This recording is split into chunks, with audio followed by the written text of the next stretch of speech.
Shalom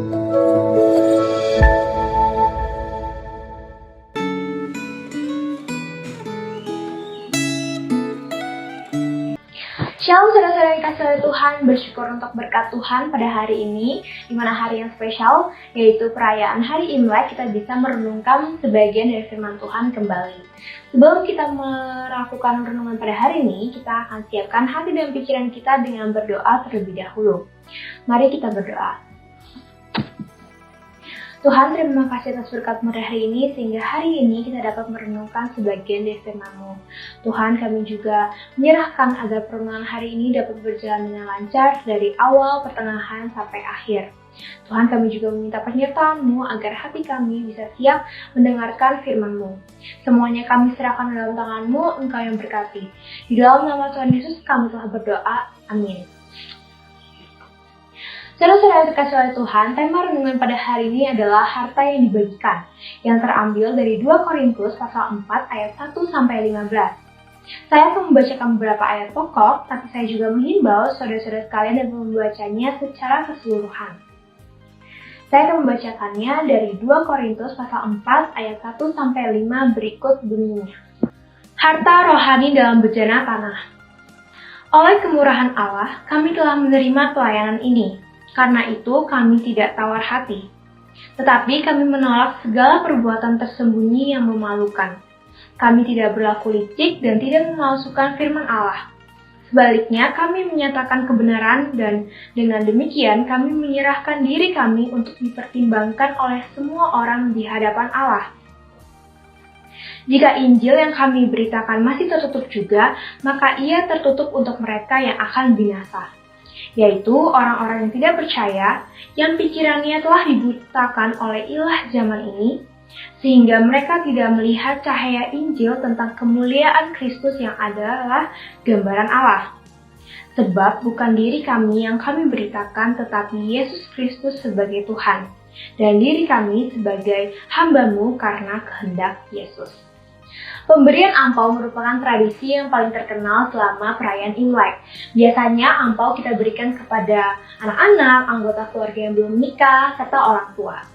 Dalam pemberian angpau ini kita sebenarnya memberikan harapan dan mendoakan agar nantinya penerima bisa mendapatkan berkah dan kelimpahan keuntungan selama tahun yang ia jalani.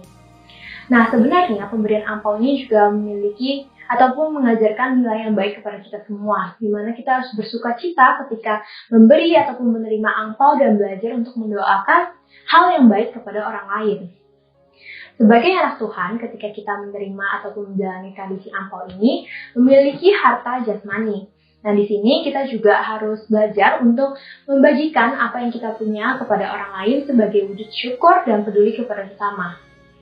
Sebagai anak Tuhan, sebenarnya kita memiliki harta yang sangat berharga, di mana harta ini hanya dimiliki oleh anak Tuhan saja, yaitu Injil Yesus Kristus. Injil Yesus Kristus merupakan harta yang sangat berharga dan sangat indah, di mana ketika kita membagikan harta Injil ini, kita bisa membagikan keselamatan kepada orang lain.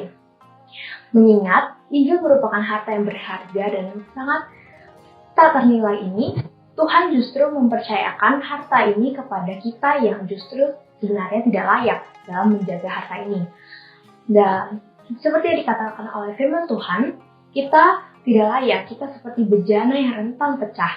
Tapi Tuhan tetap mempercayakan kepada kita dalam situasi apapun, dalam kondisi apapun, Tuhan tetap mendorong kita sebagai pembawa kabar baik. Walaupun dalam proses membawa kabar baik itu, tak jarang kita mengalami penderitaan dan penganiayaan, tapi ketika adanya penganiayaan atau penderitaan, kita melakukannya di dalam nama Tuhan Yesus Kristus. Dan ketika kita membagikan kabar baik ini, kita juga pasti membutuhkan kekuatan yang berlimpah-limpah tersebut. Dan perlu diingat, kekuatan-kekuatan yang kita dapatkan ini bukanlah kekuatan dari diri kita sendiri, tapi merupakan kekuatan yang berasal dari Tuhan.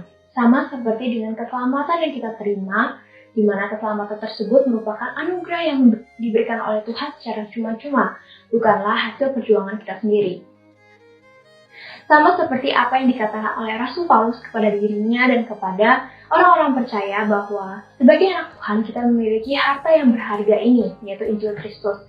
di mana harta yang berharga ini tidak boleh kita sembunyikan, tapi harus kita perlihatkan, harus kita bagikan kepada orang-orang di seluruh penjuru dunia, agar nantinya mereka bisa mengenal Yesus Kristus, menjadi anggota Allah, bisa merasakan kasih dan anugerah Tuhan yang begitu besar.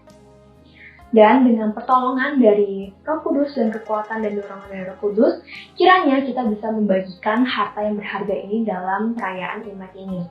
Selamat Tahun Baru Imlek, selamat menikmati harta terbesar yang tersedia di dalam Yesus Kristus. Tuhan memberkati, mari kita berdoa.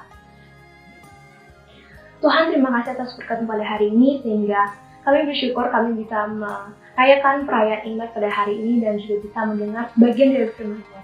Tuhan, kami bersyukur karena Tuhan mempercayakan harta yang berharga tersebut, yaitu Injil, untuk kami bagikan kepada orang-orang yang belum percaya.